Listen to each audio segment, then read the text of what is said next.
Da, deci, băi, fătălăule, să-mi pup tu mie tălpile, că am venit la tine în emisiune, să mai faci și tu audiență. Să rămână, doamna, bun venit. Să crești mare.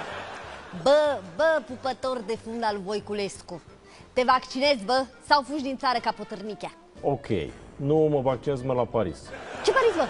Păi tu ai față de Paris să râdă ăia de moaca ta? Încearcă alt oraș. Da, mă duc la Istanbul. La Turcaleț, da, așa mai merge. Bă, ce ți-am zis eu când am venit la tine acasă de stăteai ca șobolanul sub pat? Aud? Ce ți-am zis?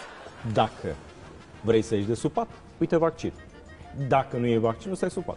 Păi cum ar fi să dau acum în presă știrea Mihai Gâdea face pe el de frica unui iac și stă ascuns sub pat? Mi se pare că asta e știrea cea mai interesantă, nu de azi, din toată perioada asta. Păi n-am vorbit eu de asta azi, bă, fătălăule. Astăzi ai vorbit în verdictul tău fix despre acest subiect. Păi și nu te-am făcut eu, bă, de căcat? Da? Bă, tu ești cârpă sau bărbat? Bă, ia spune tu, cât ține la tine o partidă de frichi-frichi cu o fată? 15 secunde sau, mă rog, așa ceva. Tu te bă de aici, bă, te flatezi. Eu cred că ai vrut să spui 5. Da. Tu realizezi că ai o problemă? În contextul ăsta, o problemă extrem de mare pe care am avut-o până de curând. Până de curând? Adică crezi că ai scăpat, nu? Ai și acum problemă, bă, băiatule, nu mai nega. Ok, cum facem să rezolvăm această problemă? Ce să rezolvi, mă? Încearcă în timp ce faci treaba aia, da? Să te uiți tu la o poză cu cineva care îți place. Da? Cred că ești blocat, băi, băiatule, că îți vine tot timpul minte, îți vine Băsescu și bam, 15 secunde. Treci peste Băse, bă, băiatule.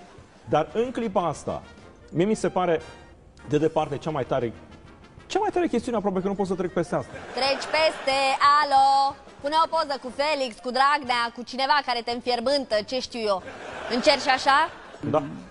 Bun. Și ce muzică asculți, bă, când faci frichi-frichi? Florin Salam, niște băieți din zona asta. Nu, că ai moacă. Hai că te las, că plec din emisiune. Fătălăule, mi-e silă. 15 secunde, auzi? Bă, dacă și tu mai ești bărbat, bă, silă.